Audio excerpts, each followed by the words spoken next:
হিসেবে ব্যবহার করেছেন, ঠিক উনি স্টাডি ক্ষেত্রে প্রাইমারি ডাটাও ইউজ করেছেন। এই যে নাম্বারিং 1 2 3 সেইভাবে ওখানে দেওয়া রয়েছে। ওনার অ্যাকনোলেজমেন্ট, ডিক্লারেশন, কনক্লুশন, অনেক কিছু ব্যাপার আছে। সেক্ষেত্রে আপনি করবেন কি, কোন একটা জার্নাল ফুলফিল তার অ্যাবস্ট্রাক্টটা পড়বেন, যেটা আপনার নতুন যে রিসার্চ স্টাডি আপনি কন্ডাক্ট করতে যাচ্ছেন সেটার সঙ্গে ম্যাচ করে কিনা। যদি ম্যাচ করে সেক্ষেত্রে ধরুন আপনি 100টা ডাউনলোড করলেন, 100টা ডাউনলোড করার পর আসসালামু আলাইকুম। এখন আমরা দেখবো কিভাবে মেন্ডেলের ডেস্কটপ। হ্যালো, হ্যাঁ শুনতে পাচ্ছি। জি জি, আমি স্টেপ বাই স্টেপে যাচ্ছি, এখনো মেন্টালি সফটওয়্যার আমি চালু করিনি। আপনাদের লিটারেচার গুলো কিভাবে মেন্টালিতে নেবেন তার আগের ধাপ দেখাচ্ছি, নাহলে বুঝতে পারবেন না।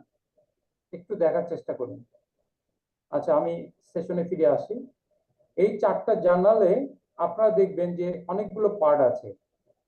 ইন্ট্রোডাকশন আর ব্যাকগ্রাউন্ড পার্টে সাধারণত যে ধরনের লিটারেচার গুলো আপনারা রিভিউ করলেন সেই লাইনগুলো ওখানে থাকবে, ঠিক আছে। আর মেথোডোলজি পার্টে আপনি তো জানেন যে মেথডে আপনি স্টাডিটা করছেন সেটা থাকবে।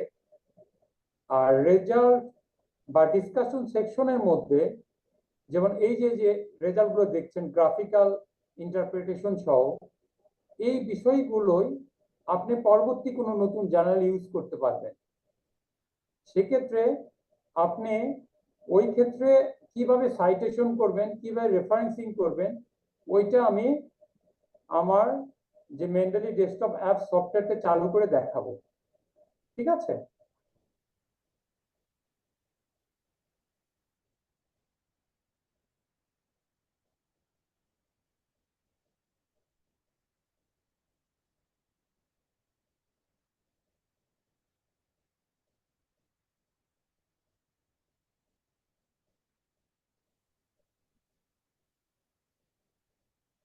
দেখুন, মেন্ডেলিন ডেস্কটপ অ্যাপসটা আমি চালু করেছি।